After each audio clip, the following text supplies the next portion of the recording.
back on that. Who am I becoming? And what is, when I'm in that fork in the road, which decision better embodies the person I want to become someday? And most times it's very clear and obvious what course of action to take. Absolutely. And then I stop doing behaviors that no longer serve me. I start new behaviors, and I continue on behaviors that have been great for me. Absolutely. And again, it's that compounding interest. It's like, well, the first day without a cigarette isn't a big deal. Well, string together a couple of days, it's going to mean something. The first day you don't stop for, fast food. Like I cut fast food out years ago. And even the other day I had a craving for McDonald's, double quarter pounder with cheese, no ketchup. That's where it's at, Jack. Right? And I was so tempted. It was when I was coming home from O'Hare late at night. And for some reason, whenever I fly, I always want McDonald's. That's like my go-to. And so not stopping to get that double quarter pounder with cheese, it's like, okay, good job, right? And I powered home, and then I ate liver sausage and Triscuits, because that's also delicious. That's a Wisconsin boy. Oh yeah, no, my go-to breakfast is hard-boiled eggs, avocado, and liver sausage. Pure protein, pure fat. Don't mess around. A little salt and pepper down the hatch. Not all mixed together. Well, you could. Or what do we eat here in Wisconsin? The cannibal burgers or cannibal sandwiches. Absolutely. Raw beef and onions on rye bread. That's where it's at. It's a Christmas thing. You got to make sure you get it from the right butcher, though. Normally it's going to be ground sirloin. I'll eat them at Christmas. I'm not one of those people that's like, gotta have it this week. So yes, right. Cannibal sandwiches are definitely a Wisconsin thing. We're much more beer brats and cheese. So we're, and we're also sick. We put our winter weight on. At least I put my winter weight on every November for deer hunting, and then I shed it April, May. You put it on for deer hunting. You know what I would tell my patients, Andy, is most people, especially in Wisconsin, will exercise April through September, and then it starts to slow down, and they hibernate for the winter. Yeah. Like, why? You're not a bear. Keep moving, right? Yeah. It doesn't have to be complicated. Keep moving. Yeah. If it's in your house or at the mall, keep moving somehow. Hiking's my jam. Okay, so before, because you keep talking about patients and healthcare and heart disease and all this other stuff. So, I mentioned this earlier, so to get our listeners caught up here, I said we came from two very different disciplines. I have no formal education in neurolinguistics programming, psychology, sociology, the anatomy of a brain. None. You, on the other hand, what is your background? Share with the audience. Yeah, thanks for asking. So my background, I started out in education and took a left turn into cardiac rehabilitation. And one could argue it's still education. I was educating, K through 18 basically, so K through 12.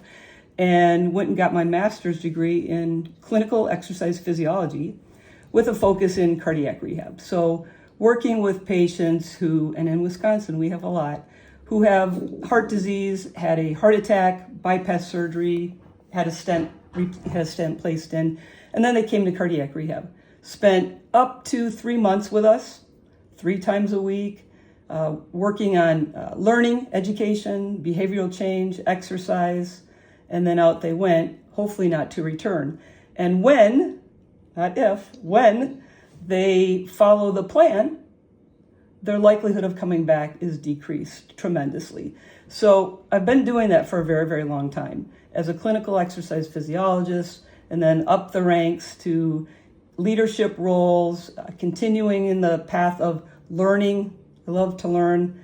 My team would always say to me, oh, that's a word Barb doesn't like. And so for a long time, my team knew that words matter.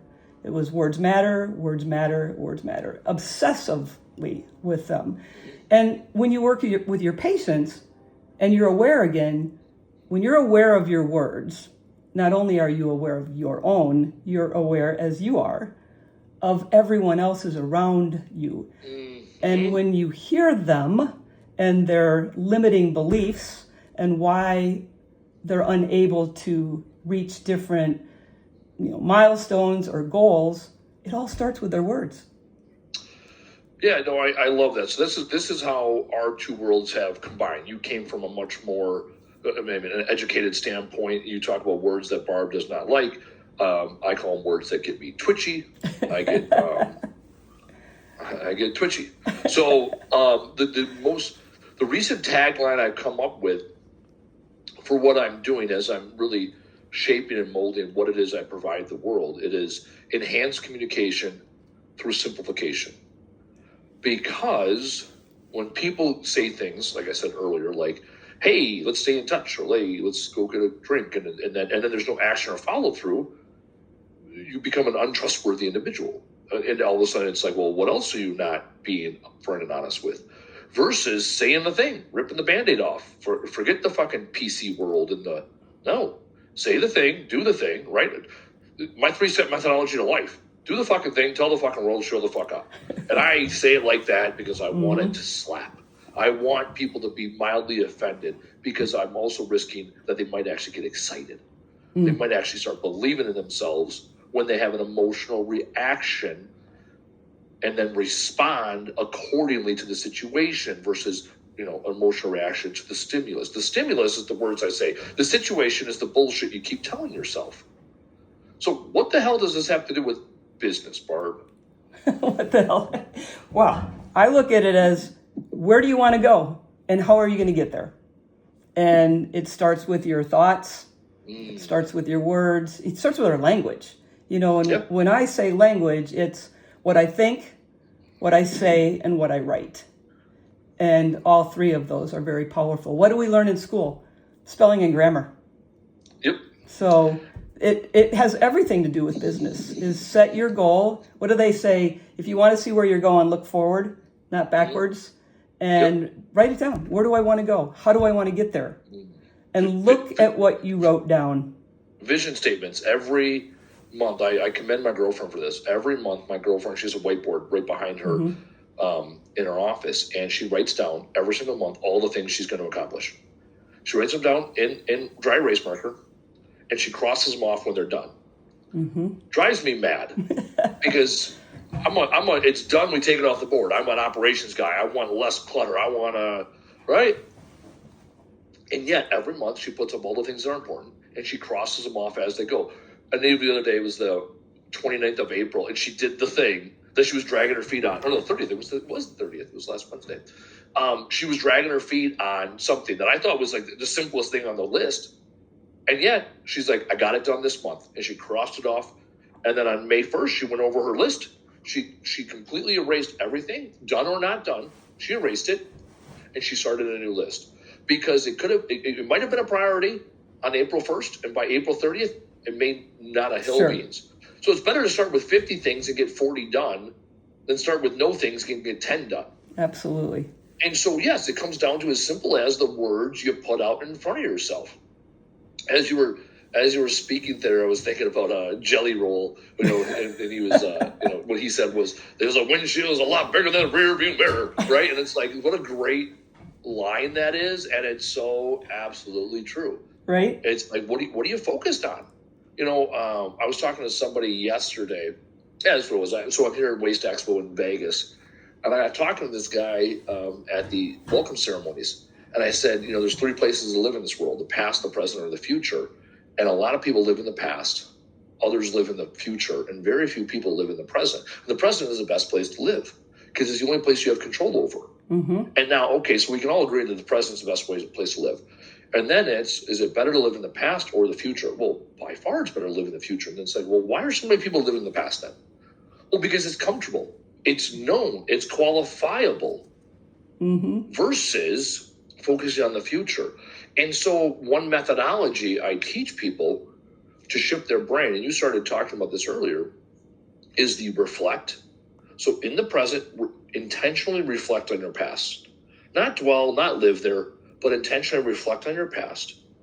Realize what you can do, and then regulate accordingly. So it's a 3-step methodology from the reflection, the realization, to ultimately the regulation of your actions. And those actions, again, these are all rooted in language and all rooted in words. And I took the methodology from the military, from the mass resiliency training, developed by University of Pennsylvania, because I was taught all growing up, self-control, Andy, self-control. And yet, it's not about self-control. I'm not going to control myself. I'm fucking awesome. I want to push the bounds. I want to see where the hell I'm going. Right? Regulating, ooh, that's interesting. Regulate my energy. Give my time and energy to the right people. I'm at this convention, and it's open at 10 a.m. I walked in at 10:01. And by noon, I walked out because I said, okay, 2 hours of walking the convention, that's my time. Then I'm going to eat. I'm going to come back to the hotel room. I'm going to check some emails, get caught up on a few things, admin. I called a buddy of mine, and now I'm spending 90 straight solid minutes with you here, the audience. So I'm giving you the best versus being at the convention, skipping lunch, running in here at the very end, and then shit in the bed because I did not regulate my time and my energy. Right after this, about a 10, 15-minute walk to the convention center. I'll go back there. I'll walk the floor for anywhere from 60 minutes to 90 minutes, come back here, reset, and then go out for the night. Again, regulating my time and energy throughout the day because I gave myself a plan. And exactly. I'm also realizing who I am. There's a guy I look up to. His name's Charlie. He works for Keller Williams. Smart guy, wicked smart guy, Charlie Stahle. And I got talking to him. He was talking about when he goes to conventions, he is there, bright-eyed and bushy-tailed, 8 a.m. He goes to every single session. He stays to the very end. He gets every business card he can. He doesn't even check emails for those days. He is full on in. And the guy loves detail, and he loves all these things I don't love. And I thought, oh, wouldn't it be better if I was like Charlie?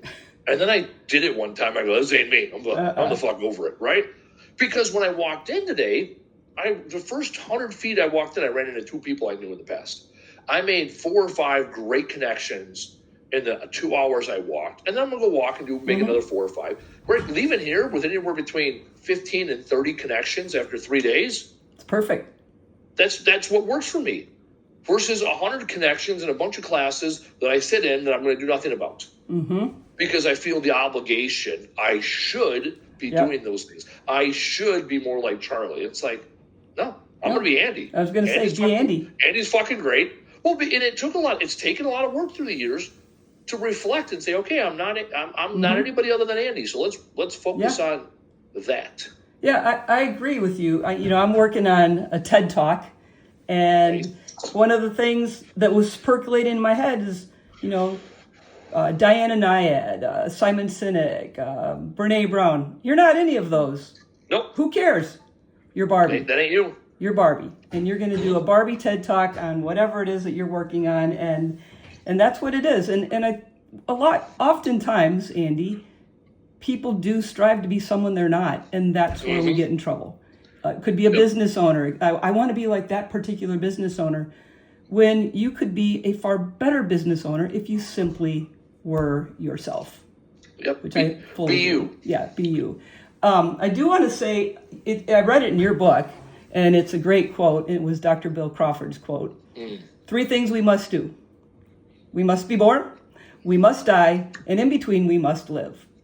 Everything else is a choice. And again, all of those choices we make start in our head.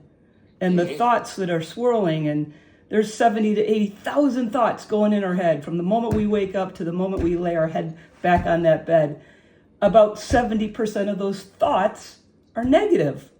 Yep. So keep you alive. What do we do with all those negative thoughts? Well, one of the things I like to think of is when I walk folks through this, through different mindset activities.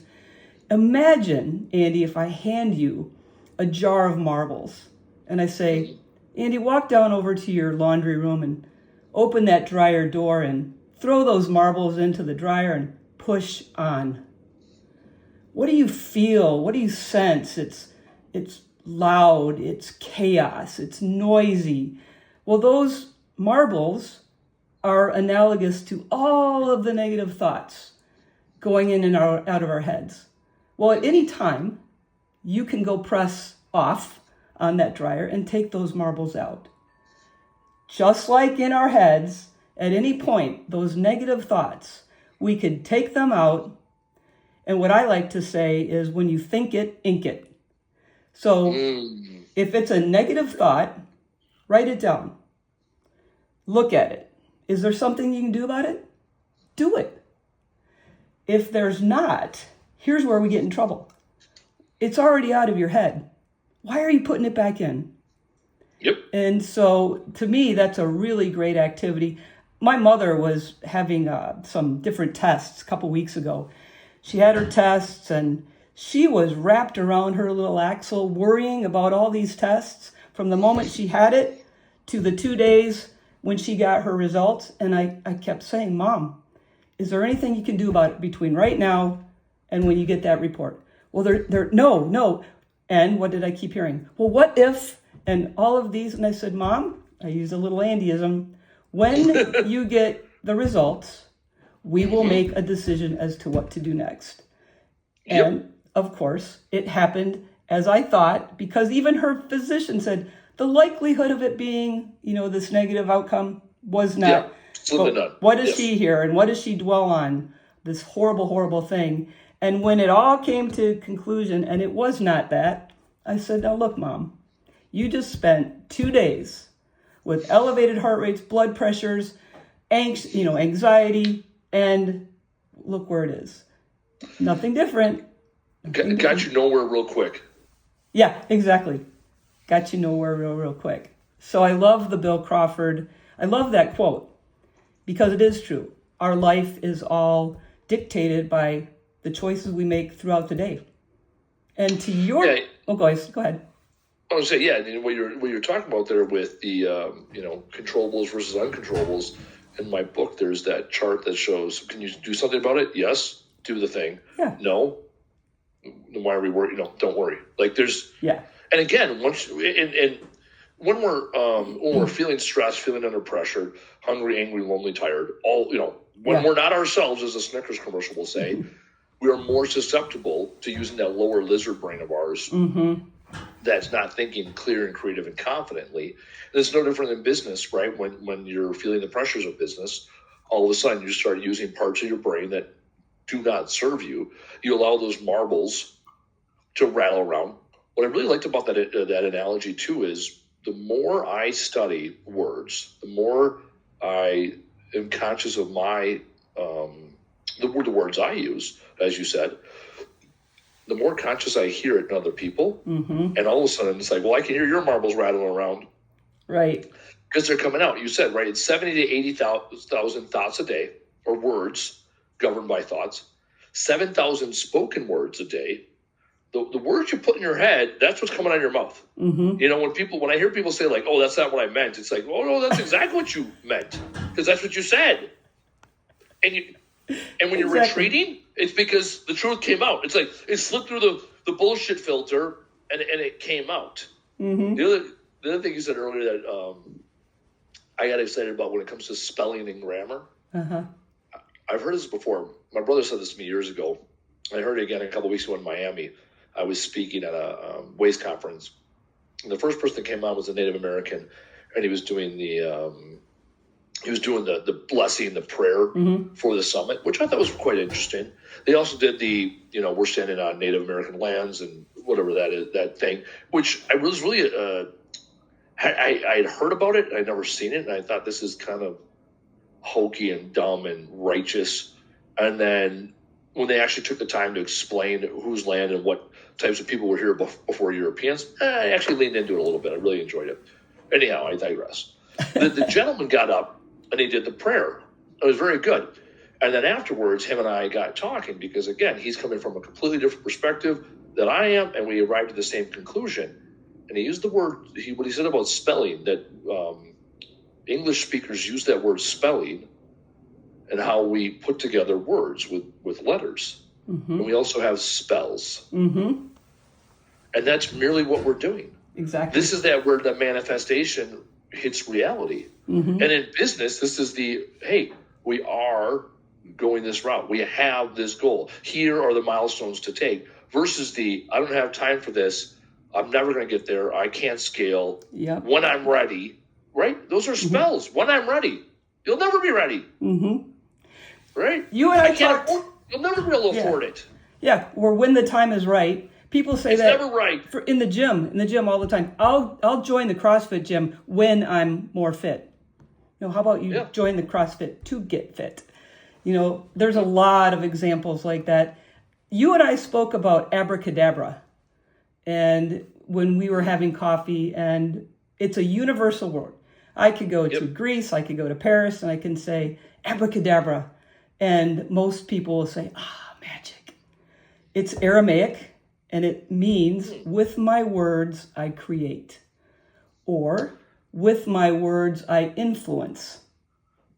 So I never knew this before. Yeah. So then when your Native American friend was talking about spells, that's when you start looking at, so you got abracadabra, then you've got magic, which is the apparent power of influencing. And then spell would be a word or combination of words that can either expand us or constrict us. And so that's really what he was saying. And to me, that has been, I lean on that abracadabra every day with my words. So I got two things so far. You got your abracadabra, and when, you kept saying if I think it, now I'm going to change it. When I think it. When I think it, ink it. When I think it, ink it. Mm-hmm. And that also goes back to University of Pennsylvania did when you're having extreme self-limiting beliefs and you're starting to spiral. Mm-hmm. You write down the situation. And then what you do is capture all the worst case scenarios, and you go all the way to the point of death being the absolute worst case scenario. Because now what you've done is you've gone through the entire progression. And as you do it, it becomes comical at some point. I bet. And then, right, so you capture those, because those thoughts, again, 70% of those thoughts are negative. So you capture them, write them down. Right. Okay. It's like capturing the demon or grabbing the spell. Right now I own it. It's like, you can't hurt me when I'm aware of it. So you write it down. And then the third step is to generate ideal outcomes. So this involves using that clear, confident, creative brain. Mm-hmm. It involves seeking gratitude and what may come of this, right? Looking at the gift of the situation versus, it happened for me, not to me. And then what you do is you compare the two lists, you fill in the middle, which is the most likely of all these things that could happen, right? And you acknowledge, yep, I might get fired for this, right? I made a decision, it went to shit. Also, I might get promoted because they see enthusiasm and leadership abilities and outside the box thinking, right? Mm-hmm. The likelihood of nothing happening or dying are probably not. So the truth is, again, as they say, somewhere in the middle. And then what you do is once you capture the 3 to 5 things that are most likely going to happen from both lists, you come up with a course of action. And this is a longer drawn out version of the when then language. Right. This happens when the boss finds out, then, right? So then, okay, I'm going to have ducks in a row. I'm going to make sure that I have the logic behind the decision I made ready to go. I'm going to have the data behind it. I'm going to have the conversations I had with other people documented so I can say, yep, this is the decision. This is how it turned out. Mm-hmm. Here was our original hypothesis. So we don't seem as crazy as the results have now proven, or whatever the case may be. Yeah, it's decisions. Every decision has a consequence. Yes. Every decision. And sometime when you are making these decisions, I love the nothing to death. Yeah. You're right. There's some decisions I've made professionally that I wasn't going to die. There was no way I was going to die. However, there was a middle in between where making that decision had significant consequences. And I made it, I lived it, I owned it. Down the road, it turned out differently than I had thought. However is a little bit of a nice way to say but. However is a churched up comma but. That's all. Yep, that's what I was going to say. So it is. My go-to line back in the day was however, comma. Uh-huh. It was my dance around polite way of telling somebody they were fucking wrong. And I picked up on it because we're going on a tangent now. I picked up on that when I was at Unit Movement Officer course, UBOC, 11 years ago, where I was learning how to load planes, trains, and automobiles to go to war. And we had an instructor, good guy, knew his shit. And that course was like accounting, where credit, all of a sudden you have to learn credit and debit, and it's opposite of what you always thought it was going to be. Or backing up a trailer if you ever backed up a trailer in a truck, left is right, right is left. Yeah, it's right? very So hard you for have me. to completely reverse your thought, right? So that's what this course was a lot like. And he would say, I'm going to butcher it here. He would always say though, that's a great idea. That's a great idea. Others have felt the same way in the past. Or others have thought the same way in the past. However, comma, and then repeat it. And he probably did this 10 times a day. He would hear exactly what they said and say, that's a great idea.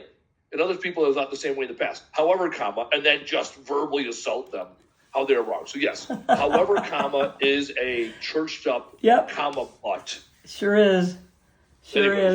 Now I forget what the however comma was going to. Because to the choice with the consequence that initially was negative. In the long run, it was the best decision I ever made. And it led me to where I am today. Yeah, because you got basically, well, I'll let you describe it, pushed out, railroaded. Sure. What is the... Well... into your current position, out of where you were and into where you are now. Yes, it was realignment. As, you know. There we go. That's a churched up word. It's like the line in Good Will Hunting. When he's like, management restructuring. And then it's like, and then they're like, management restructuring, and people like you. Oh, yeah. Well, we also use this. It's RIF, reduction in force. Yeah. That's a church up corporate term. I remember that. Yep. And, you don't think it will happen to you. You see it happening. You see it happening. I'm shielded. I'm this, I'm that. And then one day you realize you're not.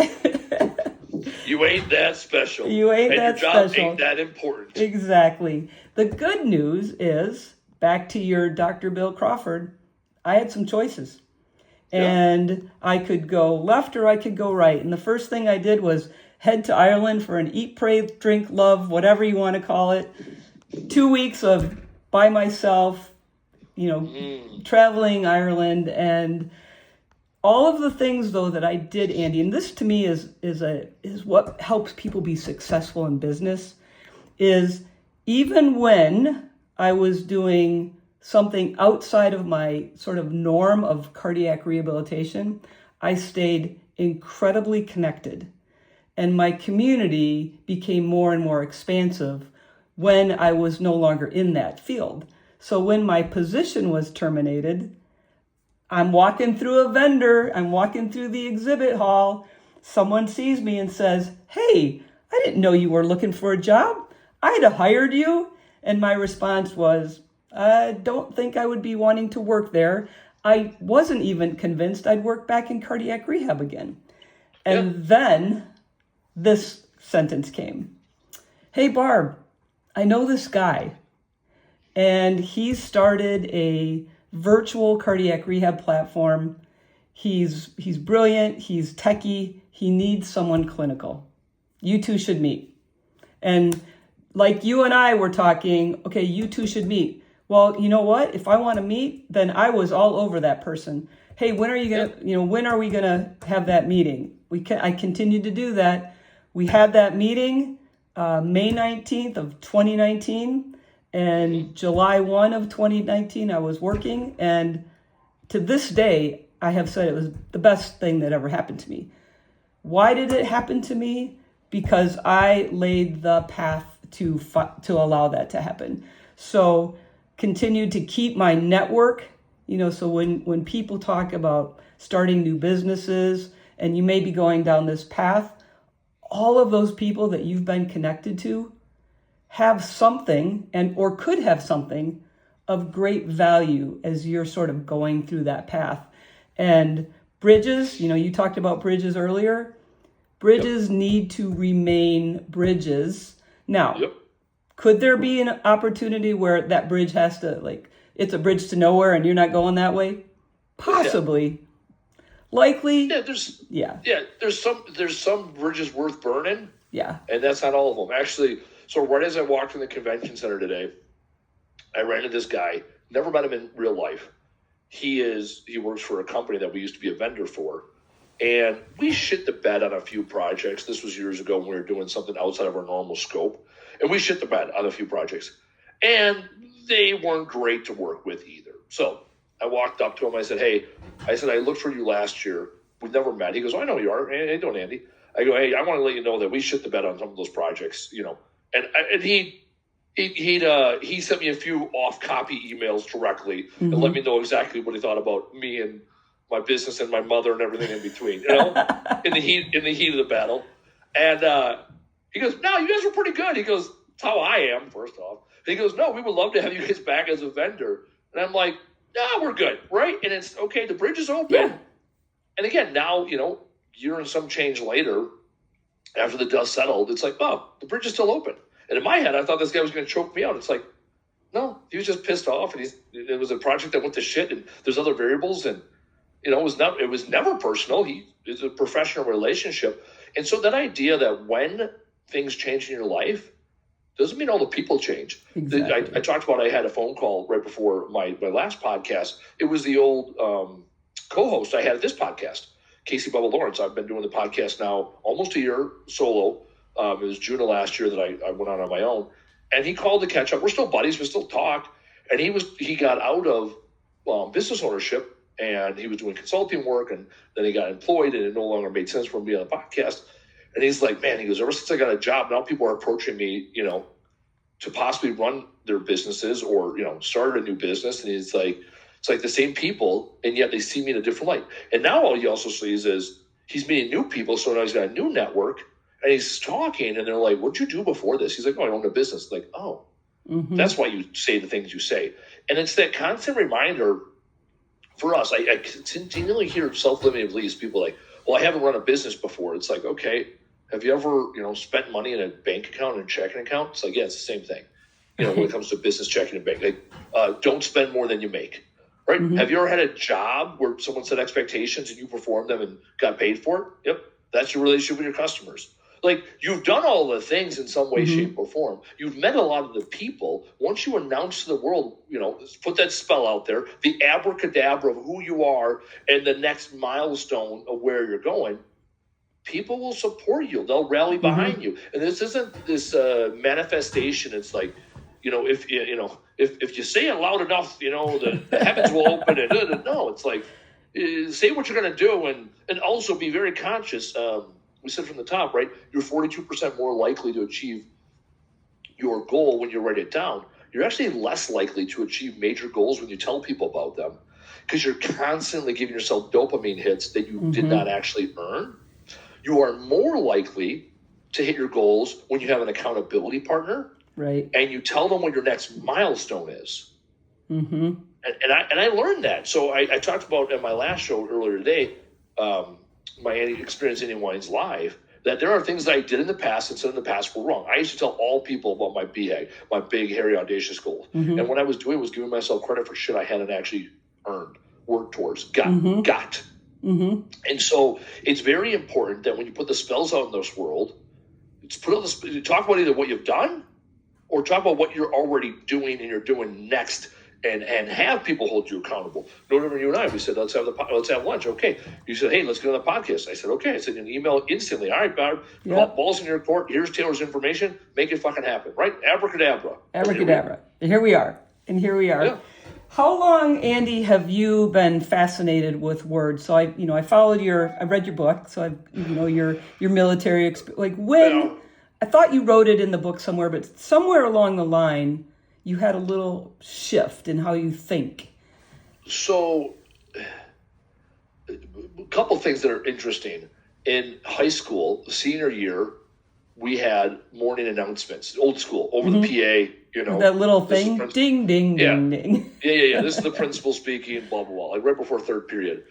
And once a week on Fridays, we would have the morning announcements that were taped on Thursday afternoon. And then they were broadcast on the old school CRT TVs in the classrooms. And it was the media studies students. So media studies 1, media studies 2. The media studies 2 students would sit there like anchors and be like, all right, Falls football team, blah, blah, blah, and we're having pizza for lunch and whatever, right? So it was like a 7 to 8 minute segment. I had the word of the week. So I was the only one. So every week, it would be different anchors, people practicing. And I was the only one that had my own segment shot in my buddy's bedroom. And I would just have a dictionary. I would throw it. And I'd say, this week's word. Like, so the very first one I did, I still remember. So I would say, whatever. I'll use this. So I'd be sitting there, and then the camera would come on, and yell action. I'd be like, all right. And the hardest part was getting this throw of the camera, throw the book in the shot. And I would say, this week's word is feeking, to wander around aimlessly and without purpose. So this week, you might see me feeking in the hallways. Don't worry, I don't have a hall pass because I'm not really going anywhere. Feeking. Why don't you try using it this week? So I did that. So F-E-A-K-I-N-G. Feeking, that's the one I remember. Because that was the first one I did. I probably did, 25, 30 of them throughout the year. And so that was interesting. I also loved algebra and math. And I love the fact that when you change one thing, everything goes to shit. Mm-hmm. So I love doing formulas in Excel. And then it wasn't until 3 years ago when I started writing my first book, Hustle, Struggle, Grind, The 13 Lessons of Life. I started writing it in June. Started writing it in January. And by April, so 3 years ago at this time, the woman I was writing with, my ghostwriter, Amelia, she looked at me on a Zoom call and she goes, we got nothing here. There's nothing that binds these 13 things. Essentially, it was 13 bits that I did on stage because I've done keynote speaking. That's my jam.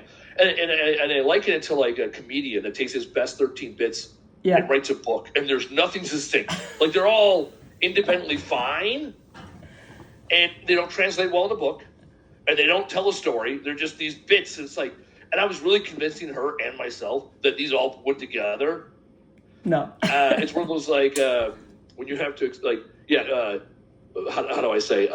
I was trying to make it work, trying to make it work. So when you want to make it work, it means it doesn't work. So what she said two things to me. She said, this kind of reminds me of the book, The Subtle Art of Not Giving a Fuck, because you're very particular about certain things and not about all these other things, right? Again, focus my energy. And then she goes, the other thing is you're really particular about words. And I said, well, yeah, because words fucking matter. And she goes, boom.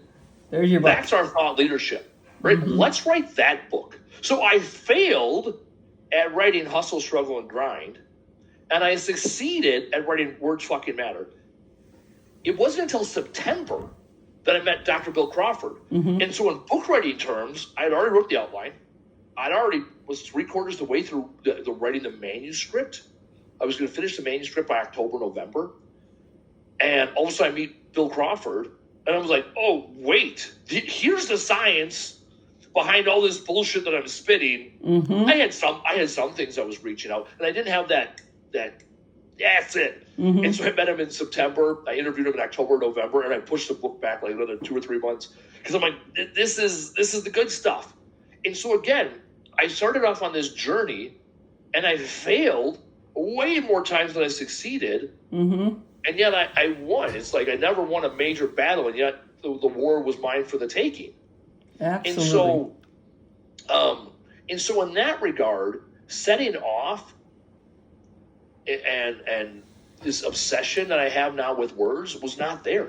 This list of shit words, I wasn't like, I'm going to sit down and think of all the words that make me twitch, and I'm going to write shit words, and I'm going to tell people why they suck. It's like, that ain't how it went down. That ain't how it went down at all. And actually, what happened was after we wrote the entire manuscript, I got the whole thing. So we've already edited all the chapters. And then I went through the entire manuscript, and I typed in if. So space, IF, space. That way it's not any words were IF. And I hit replace with when. I reread the entire manuscript to make sure every sentence still made sense. Very cool. 75% of the sentences, when replacing if, made sense. The other 25%, it was a shit sentence. There was another way to construct a sentence or get rid of it entirely. And then I did the same thing with comma but. I replaced every single comma but with comma and. And then what I realized is some sentences held true. Some sentences did not hold true. Okay. The challenge with something like a comma but is that you say one thing, comma but, you say something else that contradicts the original thought. So for example, okay, here I'm in Vegas. I got a bum knee today, right? Okay. So last night I went walking, right?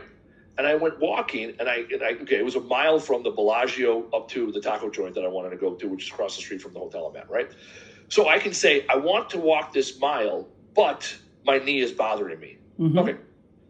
I replace it with and I want to walk to the taco stand, and my knee is bothering me. Okay. Those two things are true. Correct. They don't contradict each other. Yeah. Right?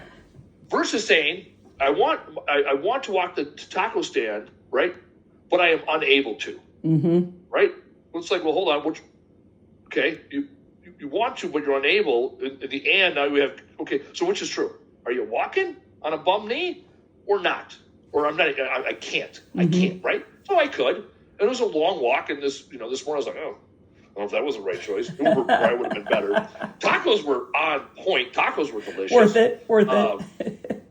El Gordo Taco in Vegas is my favorite taco stand. And I walked in with a guy from Indiana, northwestern Indiana, IT guy here for another convention. We walked in together. He goes, how do you order? Because it's a fast moving operation. You got to get in. You got to know what you're saying. And of course, no soup for you? No soup for you kind of place? Yeah, exactly. No soup for you kind of situation. And, actually, there we go. And also it was Cinco de Mayo yesterday. So there we go. Celebrating. No big deal. Yeah. And then he ends up sitting, and we ended up talking in line. Then he ends up sitting with me, and I was like the local expert. He's like, no, he goes, I Googled best tacos in Vegas, and this is the spot. I go, oh, awesome. I happen to come here. This is my jam. This is what I do. I like the chicken and waffles place. I don't know. I can't remember where that is. Close to Vegas? That. Yeah. Chicken and waffles, near the MGM. Oh, okay. That's okay. So I'm looking over the strip right now. So I'm at Resorts World, so I'm on the north end. I've never really been down to. I've been to Oyo, the old Hooters casino. There's Oyo now. I was there one time. It wasn't. I didn't love it. But yeah, that's MGM. I've never been to MGM. So it's another very large casino. We're just all over the place. Well, the other thing I was going to say is, so for me, I've been more fascinated with words. Early on, it was because of sport. And I found a poem I wrote when I was 12, and I've dug it back out, and it was all about, I'm the one who wants to hit a home run. I'm the one who wants to swim the fastest. I'm the one who wants to score the most. In reality, I'm lucky if I get in the game. I'm the one who strikes out. And then it ended, Andy, with the last sentence that said, but I will always try. Well, I've had that with me forever. And I've brought it back to the forefront, and I've really looked at what I said, and it was, I won't be the follower, I'll be the leader. And all of these things that I wrote a long, long time ago have really come to fruition. And if I were to, when I rewrite it, it will say, try will be replaced with do. I will always do. And to your earlier point, I will always show up. So things that I've wanted to do in my athletic career, I started doing triathlon when triathlon was just a thing. My first triathlon was 1987. And why did I do it? One of my patients in cardiac rehab said to me, we're just talking about fitness and biking, etc. And their exact question was, well, have you ever done a triathlon? My exact words were, no, but I could. And as soon as I said that, and that was a long time ago, that was in 1987, that set my trajectory towards I could to I will. And the words, words matter no matter what it is you're doing. Sport, business, working with patients, and it became my mantra. I will show up, and whatever happens, then the next time I'm going to show up again, and it's going to be different or better, so, and, I wanted to do a Hawaiian Ironman. I wanted to qualify. I showed up, I missed it, just like you. I came in third, I had to come in second. I came in fourth, I had to come in third. I came in second, I had to come in first. Failure upon failure upon failure led me to I'm going to do an Ironman. And I did Ironman Lake Placid. So there was Hawaii, and then there was Ironman Lake Placid. So in 2000, I decide I'm going to do this Ironman. And I do it, and guess what? I qualify for Hawaii. How did that happen? To me, it was persistence, it was resilience, and I can tell you a whole slew of things that have happened that have pushed me down so far and so like deep into this kid will never do it again to I'll show you. And you know, sometimes that I'll show you could be a detriment. For me, it's been that positive movement forward, that, you know, effort is a choice. All of those words, all of those decisions have continued to put me on the path of where I want to go, not where I've been. And you said earlier, looking in the past versus looking in, you know, being in present and looking in the future. When, you know, the word nostalgia, at one point it was on the DSM disorders, like a long time ago. So that was a mental health disorder, having this nostalgia. I'd have to go back and get you the exact reference to that. And I thought about it. It makes sense that that could have been a mental health disorder if someone is living. Yeah, correct. When you're only living there and not living in the reality, the real reality. It fascinated me when I learned that. And the other thing I'd like to share with you is I lost a friend. She was bicycling and was hit by a drunk driver on a hit and run. And her name is Nancy. Very much about the journey, you know, not the destination, the journey. And same with business. Every day, focus on where you are, the process. The process will get you to your outcome. And often we focus on this outcome way out there. And to your other point, that dopamine, I'm going towards that. It's what you do today, right? And I have a tattoo on my ankle in her memory, and it is Ishi go Ishi. And it means each moment only once, or one meeting, one time, never to be repeated. Which, when you think about it that way, one meeting, one time, never to be repeated, you become much more present. If you lean into that, I'm present with you. I'm not thinking about negation, acknowledge. I'm not thinking about where I'm going later. When you set the stage for this, you did your 90 minutes in the exhibit hall, you had lunch, and you were ready, which means you are present.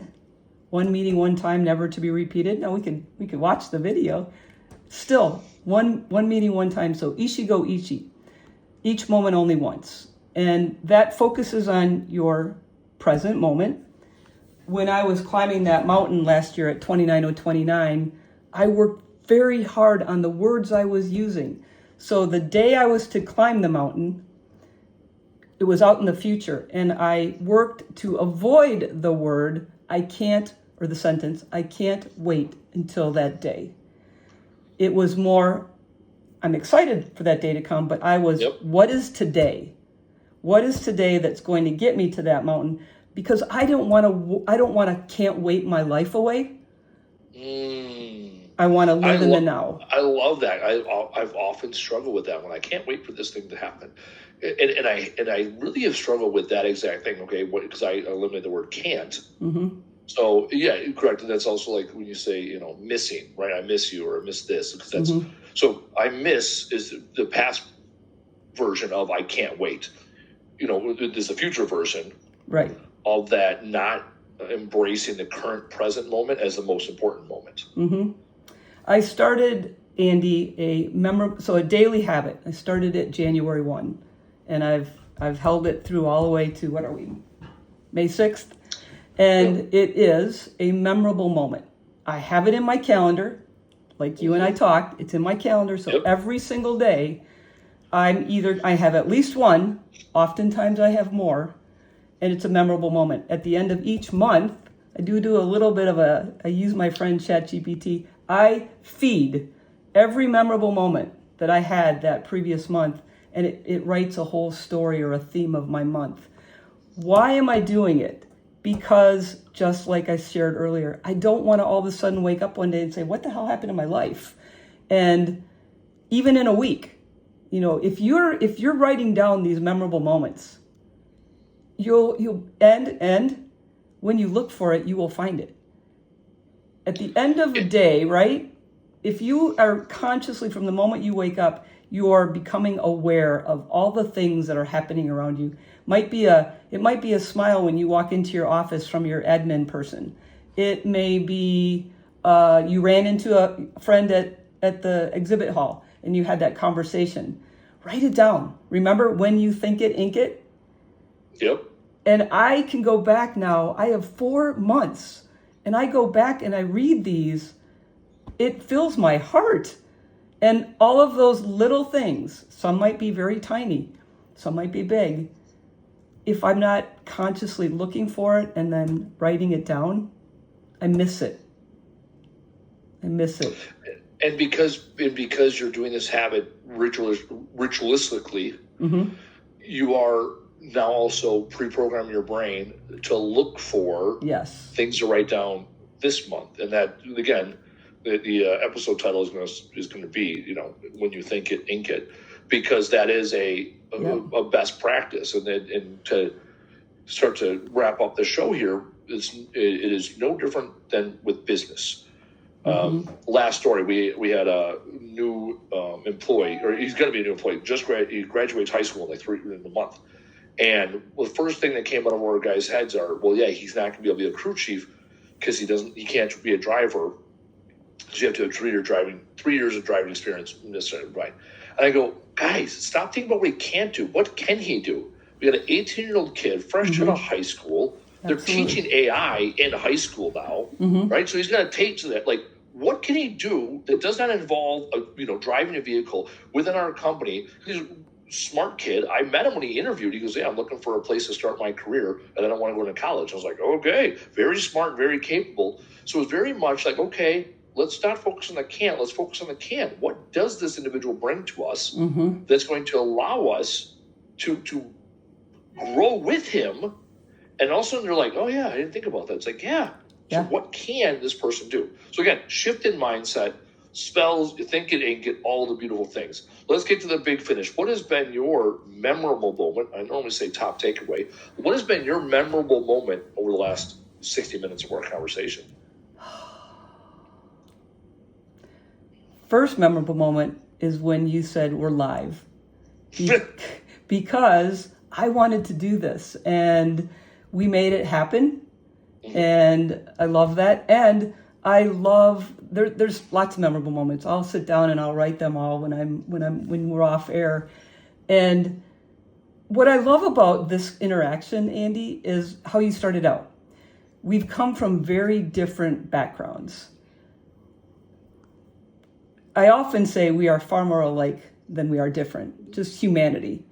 And regardless of the different backgrounds we've come from, we actually are on the same path forward, which is how do we become who we are with the most positive outcomes using a gift of words. It's simple. You talked about simplicity. I have a mantra that says, I'm in pursuit of simplicity. It's like simplicity, just being simple. I would be remiss if I didn't say that my mindset coaching has been through Enlifted and Mark England. And we talk a lot about the simplicity of defining mindset. You spoke earlier of, if you don't know where you're going, how do you get there? Well, right? So how do you work? Most people can't define mindset. And so if you can't define it, how do you work on it? And so we use, in the Enlifted method, we use a simple mindset is the story you tell yourself. And those stories are made up of words. It's that simple. So when you keep things simple, it's easier for us to work on them. So back to what's my memorable moment, being here with you, number one, and finding these unique differences yet similarities in how we think and how we both want to convey that words matter. Yep. Because they do, and how the simple words fucking matter can improve the lives of everyone. That's what I love. No, I appreciate that. I love your thought that when you think it, ink it, because that is it's a practical battle cry. I often tell people, make it simple, right? Mm-hmm. You said it, simplify. Make it simple so it's systematic and thorough and repeatable. Yeah. And then once you ink it, then it's real. Right. A thought is not real. Once you put it on paper, mm-hmm. It is real, it is tangible, it is addressable, you're able to communicate it. So I love that. You think it, when you think it, ink mm-hmm. it, because it's about simplifying your brain, mm-hmm. right? Because when you got that wash machine full of marbles, right? That is not simple. Well, it's pretty simple to press stop and start pulling the marbles out, right? And put the marbles somewhere. So I really do appreciate that. Yeah. All right, coming up. Next week, I will be off again. Next week, I'm going to be in San Diego at a conference. We did not have a guest lined up, so I decided we're going to be off next week. And we had an episode or two backlogged, so you'll get an episode every week for our non-live listeners. You still get the good stuff every week. And then after that, we are wide open. So for those of you that want to be on the podcast, go to trashtalkbusinesspodcast.com, apply to be a guest. Also share the podcast with family, friends, co-workers, business associates, so we can expand our listenership and also bring on the best and brightest in our industry and other industries to continue to make this podcast what it is. I will also have more and more of our employees on the podcast. Excuse me. I would love to hear. I do love to hear. I will love to hear. I want to hear what you got to say. I want to hear your feedback on the types of guests that we're having out here on the show, so that we can, again, continue to get the guests that are going to move the needle and best serve you and your businesses. So the feedback, set of guests, I really do appreciate that. Like I said, we are season 4. This is year 4 of doing the podcast, 157 episodes later, and we're still going strong. This is the best hour that I put into the business and the best hour I put into the industry every single week. So I thank you that join us live, and I appreciate all of you individuals that download and listen regularly. So thank you from me to you.